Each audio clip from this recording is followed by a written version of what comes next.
Hi Bazala Mamzito, welcome to Mkosi no Magatsheni. I am Umagatsheni. So Bazala, today I wanted us to talk about Uthando Nesithembu season 9, today's episode. One thing I have noticed about Abafazi bakaMseleko is that they've been dragging the storyline so good Umseleko toxic, they don't want Umseleko anymore. But all of them they're complaining about Umseleko, all of them they're complaining about Umseleko.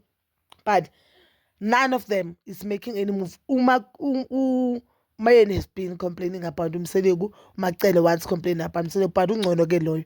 Umangwabi uWest ke. Now it's Makhumalo. But bonke, they are saying Umseleko is a corner assist. But akekho no one, you know what?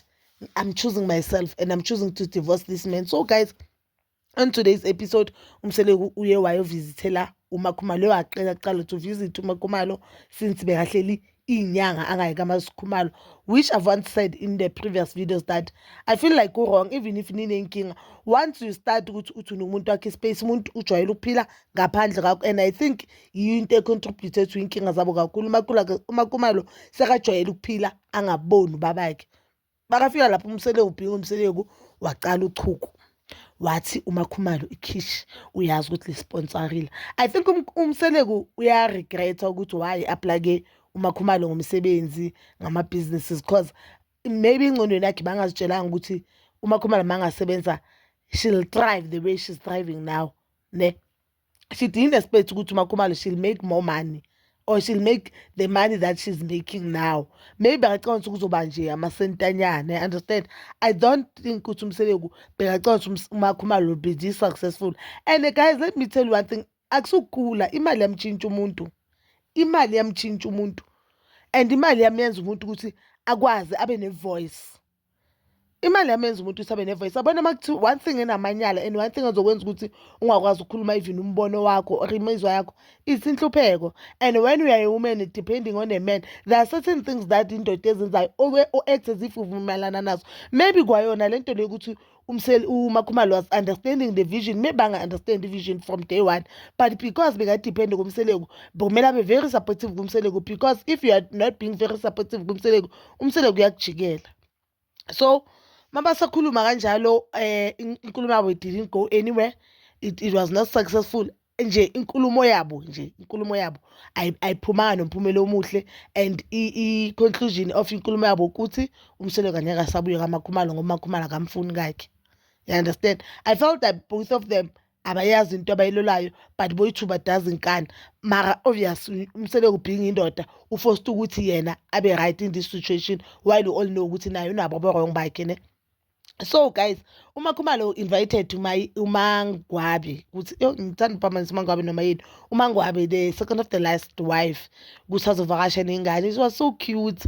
Ngabona nabantu bakibo uMakhumalo bavakashile, seems like bahlala lapha because they behleli ekamereni. So ababonisi njengabantu abafike that day, maybe bafike days before, or they just love to spend time there, which I think yinto ezoyenza inkinga kumseleko, because umseleko uzothi awufuni mina kwethu but ufuna abantu bakini bahlala lapho. That means uthi indlu le uyabantu bakini but mina I'm not allowed ukuthi ngize, understand? Knowing umseleko, I think that thing izomenzela inkinga. uMakhumalo uthi umseleko uloyiwe, uthi umseleko lo manje uloyiwe, akusukugula yena, akusumseleko lo amaziyo. Yabo one thing about amadoda afana nabantwana. As a woman awumhleki omunye umfazi makahamba ebunzimeni ngomntana wakhe, because you don't know ukuthi umntana wakho uzokhula abe yini. It's like umntana kamakhelwane maka pregnant, as a woman akwazi ukuhleka nawe uzala umntana entombazana, because you don't know ukuthi wakho uzokuletha siphi isikata. You understand? So the time Umseleko yenza lezi zinto kubomayeni kuboMangwabi, yena uke wacula nabo sisi bakhe wathini abahambayo. I guess then banga understand ipain yabo, or bakangayiboni lento Umseleko ayenzayo, because naye seyenzayo kuye sakafile ngathi Umseleko akaloyanga. Umseleko has always been like this. Umseleko has always treated uMayeni noMangwabi like this. Umseleko has never been 100% 100% loving man, but he acted as if he is loving to uMakhumalo because uMakhumalo bekamlethela izindaba ngithi babahambile ku-vacation as women uyezobuya asho ukuthi ubani uthe ubani, and uMakhumalo bekavumelana nento eyiningi uMseleko bekazenza. Even the thing number 5 mayiqala when it was first presented, uMakhumalo was one woman or one wife bekavumelana with this vision and with this thing number 5. She never thought ukuthi uMseleko will do the things azenza kuye now. uMseleko akaloyanga baby girl, akaloyanga. Ungalinge nje udlala i-narrative or usifake wena emqondo wakho ukuthi uMseleko uso because udlisiwe.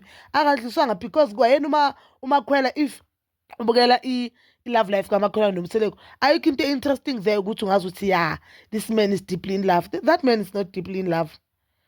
Ayikho nje into uMseleko ayenza kuMakhwela esithi iyamangaza, ayikho guys. So ayikho into ukuthi